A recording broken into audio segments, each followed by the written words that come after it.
Salam sejahtera bagi kita sekalian, saudara-saudara. Firman Tuhan hari ini dari Kolose 3 ayat 1-17. Sedangkan ayat masnya adalah ayat 1 yang berbunyi demikian. Karena itu, kalau kamu dibangkitkan bersama dengan Kristus, carilah perkara yang di atas, di mana Kristus ada, duduk di sebelah kanan Allah. Saudara-saudara yang dikasihi Tuhan, saya Kristen. Dan saya yakin pendengar sekalian sebagian besar adalah Kristen. Pada saat saudara-saudara dengan sadar mengaku percaya kepada Tuhan Yesus Kristus dan saudara telah dibaptiskan, berarti saya dan saudara bukan hanya sekedar supaya beragama Kristen. Allah telah menetapkan saudara menjadi milik Allah yang dibangkitkan bersama-sama dengan Kristus.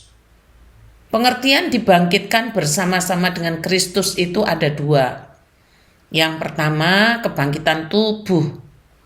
Semua orang yang percaya Tuhan Yesus artinya disatukan tubuh kita dengan tubuh Kristus. Sehingga setelah kematian menjelang, kita semua diberikan tubuh kebangkitan Kristus. Karena itu, kematian tidak lagi menakutkan, melainkan sebagai pintu masuk dalam kekekalan. Semua yang percaya kepada Tuhan Yesus pasti akan diberi tubuh kebangkitan. Yang kedua, kebangkitan roh. Sebenarnya sebelum kita percaya Tuhan Yesus, roh atau jiwa kita itu mati. Tanda bahwa roh atau jiwa kita itu mati adalah tidak mengenal Allah yang benar dan tidak takluk kepada kebenaran Allah, tidak mencari Allah. Roh atau jiwa manusia yang mati tidak mencari Allah, melainkan menjauh dari Allah. Sekarang saudara dan saya percaya Tuhan Yesus. Berarti roh atau jiwa saudara dan saya turut dibangkitkan. Kapankah itu terjadi? Pada saat kita percaya, yaitu saat ini, saat kita masih hidup di dunia ini. Karena roh atau jiwa kita sudah dibangkitkan bersama dengan Kristus, maka roh atau jiwa kita juga bersatu dengan Kristus. Jika saat ini Kristus berada di sorga, maka roh atau jiwa kita juga terarah kepada sorga, di mana Kristus ada. Roh atau jiwa kita mencari perkara di atas, di mana Kristus ada, yaitu di sorga. Kita sudah diberikan keinginan roh yang hidup, yaitu keinginan-keinginan sorga, keinginan atau hasrat orang yang sudah dibangkitkan oleh Kristus adalah selalu mencari perkara di atas atau perkara sorga. Secara bertahap dan pasti, tidak lagi berhasrat mencari perkara di dunia dengan persoalannya. Pertanyaan bagi kita yang percaya, apa sih perkara yang di atas itu? Apa sih perkara di sorga itu? Terjemahan ini sangat menolong kita untuk memahaminya. Karena dapat dikatakan bahwa saudara hidup kembali ketika Kristus bangkit dari antara orang mati. Maka sekarang arahkanlah pandangan saudara kepada harta kekayaan dan sukacita di sorga, di mana Kristus duduk di sebelah kanan Allah di tempat kemuliaan dan kekuasaan. Terjemahan FAYH. Perkara di atas di mana Kristus ada, yaitu harta kekayaan sorga dan sukacita sorga. Mari semua yang percaya Tuhan Yesus, yang telah dibangkitkan bersama-sama dengan Tuhan Yesus, mari kita mulai hari ini bersemangat untuk mencari perkara-perkara sorga di mana Kristus berada, yaitu harta kekayaan sorga dan sukacita sorga. Jangan sampai saudara tidak tahu tentang rahasia ini. Allah di dalam Yesus Kristus sudah menyingkapkan rahasia besar ini. Tuhan Yesus menjelaskan tentang harta di sorga melalui firman Ibrani 11 ayat 14 dan 16. Ini yang pertama. Sebab mereka yang berkata demikian menyatakan bahwa mereka dengan rindu mencari suatu tanah air, Tetapi sekarang mereka merindukan tanah air yang lebih baik, yaitu satu tanah air sorgawi. Sebab itu Allah tidak malu disebut Allah mereka, karena Ia telah mempersiapkan sebuah kota bagi mereka. Apakah saudara-saudara setelah percaya Tuhan Yesus dan disebut Kristen, timbul dalam jiwa saudara tentang satu tanah air sorgawi? Ada sesuatu, yaitu iman yang terus menguasai jiwa saudara mengenai sorga. Jika iya, puji Tuhan, saudara benar-benar telah menjadi Kristen. Ingatlah bahwa saudara tidak akan pernah membuat iman saudara barter dengan dunia ini.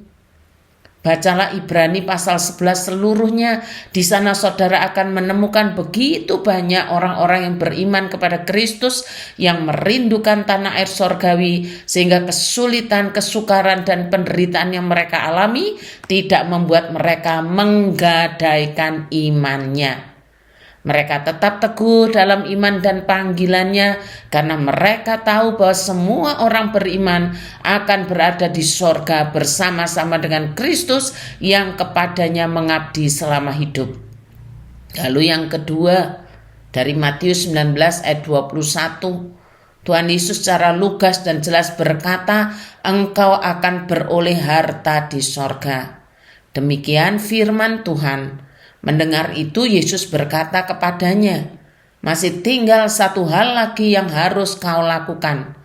Jualah segala yang kau miliki dan bagi-bagikanlah itu kepada orang-orang miskin.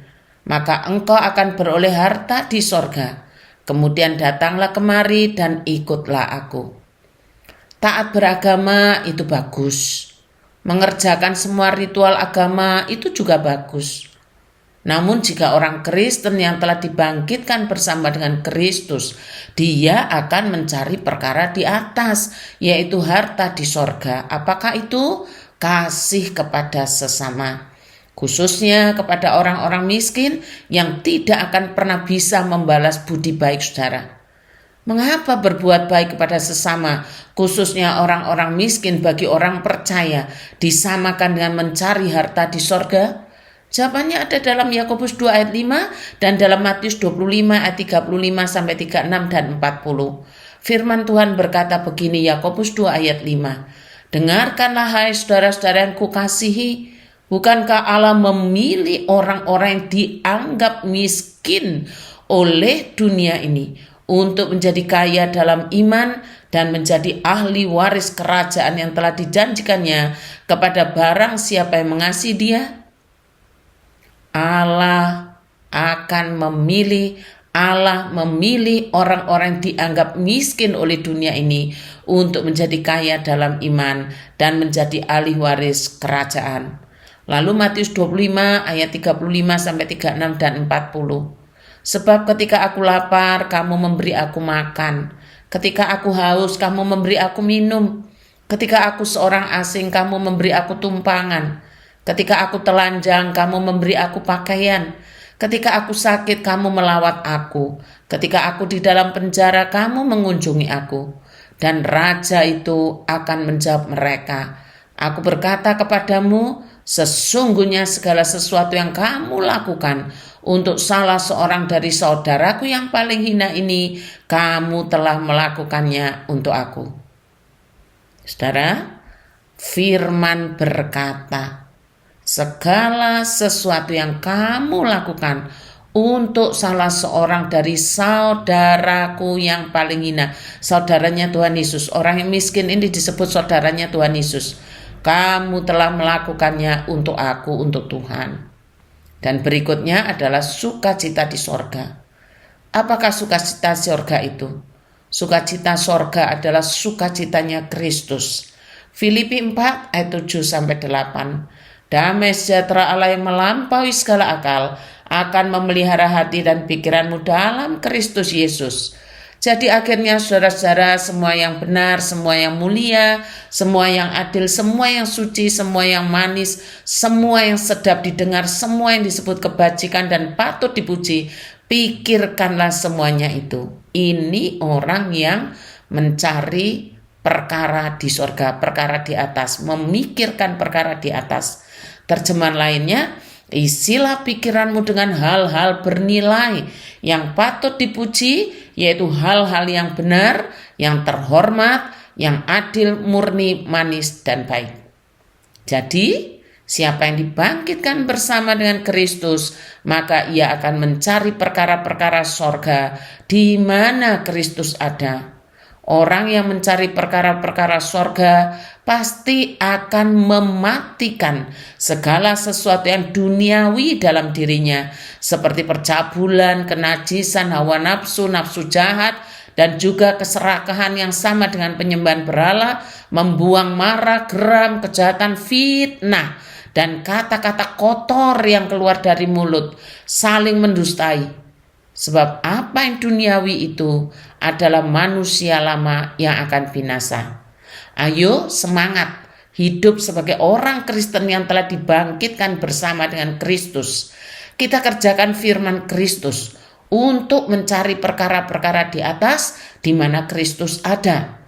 Dan kalau ada masih yang gemar percabulan, kenajisan, hawa nafsu, nafsu jahat, keserakahan, marah, geram, kejahatan, fitnah, dan kata-kata yang kotor yang keluar dari mulutnya, saling mendustai. Firman Tuhan berkata, tinggalkan saja kawan yang bahasanya jahat melulu. Tuhan Yesus memberkati.